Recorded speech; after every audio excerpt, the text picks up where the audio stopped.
ஒரு ஃபாலோவரும் கேட்டிருக்காரு, ஹாப்பியா இருக்கீங்களா? உண்மையாவே வாழ்க்கையில ஹாப்பியா இருக்கீங்க?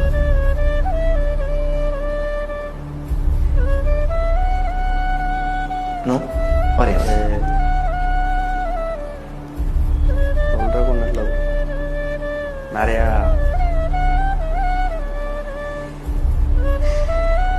இங்கே வந்து கடைசி வரையும் நான் எந்த இன்டர்வியூலையும் நான் கண்ணு கலங்கினதில்லை. என் கண்ணை கலங்குனா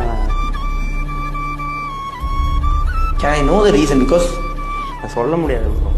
நம்ம லைஃப்பில் அவ்வளோ ஏமாற்றம், அடி, அசிங்கம்.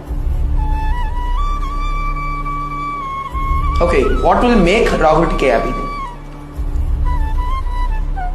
அது சொல்ல முடியாது. ஏன்னா நான் ஹாப்பியாக இருக்கேனான்னு என்னை நானே நிறைய டைம் கேட்பேன். மிரரை பார்த்து நான் கேட்பேன். What will be the answer then? Answer then